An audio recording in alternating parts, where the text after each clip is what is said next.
How did the most unique movement in human history, Zionism, truly begin? Zionism began in the mid-1800s with a new idea that emerged in the hearts and minds of the Jewish people. The idea was this: could the Jewish people return to their ancestral homeland through human action rather than waiting for divine intervention?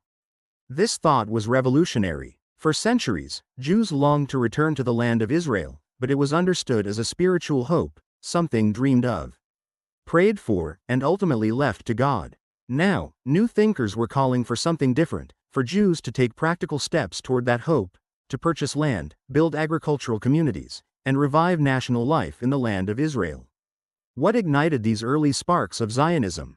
This shift was inspired by dramatic political changes sweeping Europe at the time. In 1848, Europe erupted in a wave of revolutions known as the Spring of Nations. Almost simultaneously, uprisings broke out in France, the German states, the Austrian Empire, and beyond. People demanded national self-determination, civil rights, and political reform. Jewish thinkers observing these revolutions came to a profound realization: if other nations could rise and reclaim their political destiny, why not the Jewish people? This climate of national awakening directly influenced the earliest Zionist thinkers, who began to imagine Jewish national revival as a practical, achievable goal. Among the earliest voices was Rabbi Zvi Hirsch Kalischer, who taught that Jewish redemption would begin through human effort, through land purchase, settlement, and rebuilding national life. As he wrote, "We must not wait for miracles. We ourselves must begin the redemption by returning to our land and rebuilding it." Another foundational figure was Leon Pinsker, who argued that the Jewish people must achieve self-emancipation, taking their fate into their own hands and securing national rebirth through collective action. In his words, the Jews must take their fate into their own hands. Their national rebirth will come only through self-emancipation. These thinkers, and other like them, laid the intellectual foundations of modern Zionism. These ideas would soon inspire action in the land. But what was the land like on the eve of Zionism? In the mid-1800s, this area was a remote corner of the Ottoman Empire. Ottoman Palestine was almost a literal sandbox. It was a sparsely populated land with vast stretches of uncultivated terrain, malarial swamps, and small pockets of settled agriculture. Much of the coastal plain lay empty, and the region's infrastructure was minimal. At that time it had roughly 300,000 inhabitants. About 15,000 of them were Jewish, living mainly in Jerusalem, Safed, Tiberias, and Hebron. About 35,000 were Christians, and 250,000 were Muslims. This was the land into which the earliest glimmers of modern Zionism first appeared. How did these ideas turn into action on the ground? In 1878, inspired by the early Zionist thinkers, a group of Jerusalem Jews purchased land in the Yarkon Valley. The land was swampy, mosquito-infested, and difficult to cultivate. They named their new village Petah Tikva, which means Gateway of Hope. The pioneers faced severe challenges. Malaria struck repeatedly. Flooding destroyed early crops. The settlement was abandoned more than once. Yet the effort marked a meaningful turning point, for the first time in centuries. Jews attempted to build a rural farming village rooted in national revival. Petah Tikva was small and often on the brink of collapse, but it was the first spark of practical Zionism. What transformed these early sparks into the Zionism movement? In 1882, thousands of Jews from Eastern Europe began immigrating to Ottoman Palestine. They were driven by pogroms and economic hardship, but they had a clear purpose: to rebuild Jewish life on the land.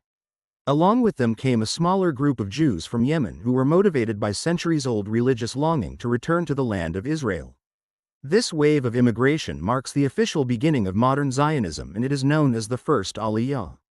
It was the first organized and nationally motivated Jewish immigration to the land of Israel in modern history. In Hebrew, Aliyah means ascent. This reflected the belief that returning to the land of Israel was a national and spiritual rise. The first Aliyah pioneers built new villages that still exist today, such as Rishon LeZion, Zikron Yaakov, and Hadera. The process of building these new villages followed a similar pattern. Jewish groups raised funds and purchased land from local Arab landowners. The land was often swampy, uncultivated, difficult to farm, and malaria-ridden. Once purchased, the land had to be made usable, and that was the hardest part. The pioneers worked relentlessly. They dug deep wells, cleared brush and thorny vegetation, built simple huts, and carved paths between homes and fields.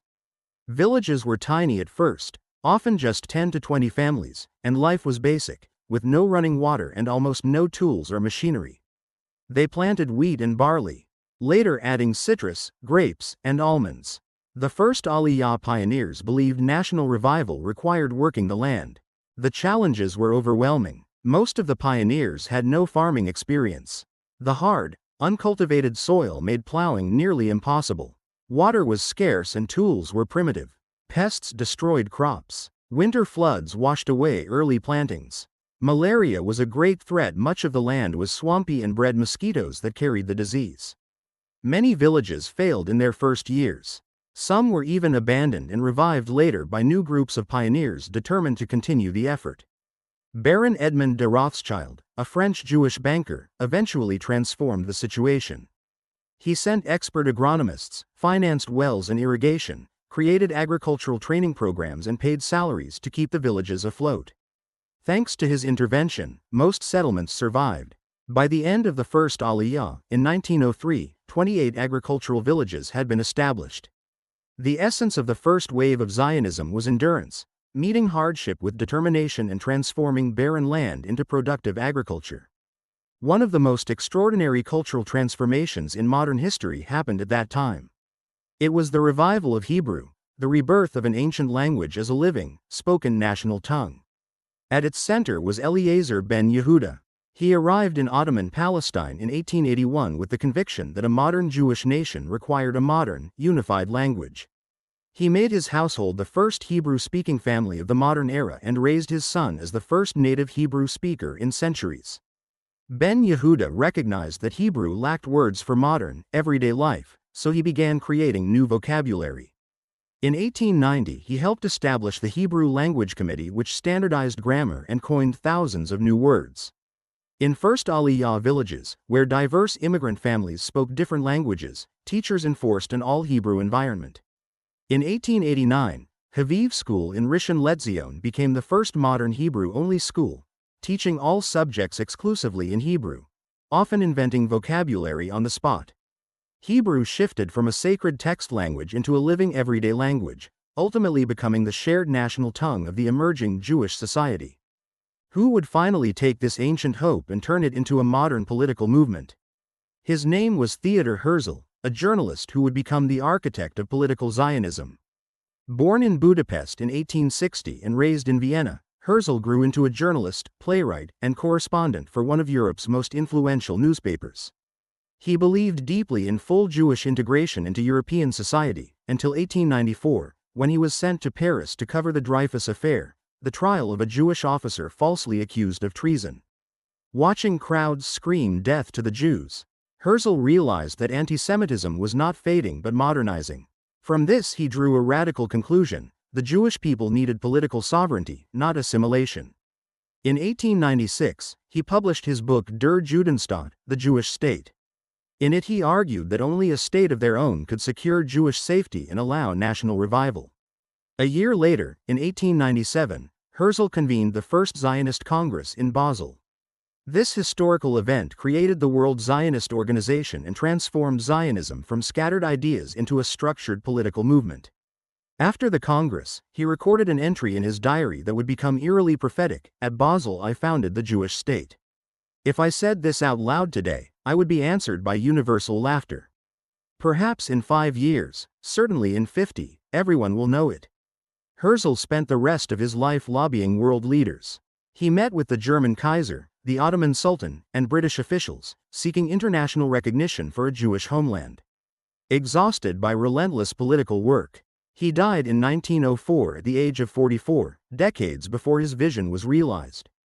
But exactly 50 years after the First Zionist Congress in Basel and his iconic diary entry, in 1947, the United Nations voted to establish a Jewish state, fulfilling Herzl's vision. In 1904, the Second Aliyah began. A new wave of immigration arrived. These pioneers were younger, more ideological, and influenced by socialist ideas. They sought not only to farm the land, but to build a new kind of society. One of their most important creations was the first kibbutz, Degania, founded in 1909.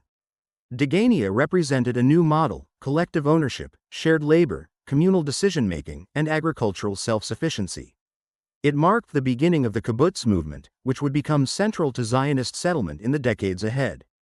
This wave also founded Tel Aviv, the first modern Hebrew city, on sand dunes north of Jaffa. By 1917, what had Zionism achieved? Zionism had transformed from an idea into a movement. The early Zionist thinkers had laid the intellectual foundation. Herzl had given the cause its political framework. Pioneers had built 34 new Jewish settlements, from agricultural villages in kibbutzim to the emerging city of Tel Aviv. They had also revived Hebrew and turned uninhabitable swamps into thriving fields. Scattered hopes had turned into a living society. A dramatic change happened during World War I in 1917. After 4 centuries of Ottoman rule, British forces captured the region. That same year, Britain issued the Balfour Declaration, expressing support for a national home for the Jewish people in the land. With this transition from the Ottoman era to the British Mandate, Zionism entered a new phase, one which had new opportunities, new challenges, and ultimately, the path toward statehood. In the next episode, we follow the Zionism movement from 1917 to 1947, from the beginning of the British Mandate to the UN decision to create the State of Israel. In this era, small villages grow into a national society and hope transforms into independence.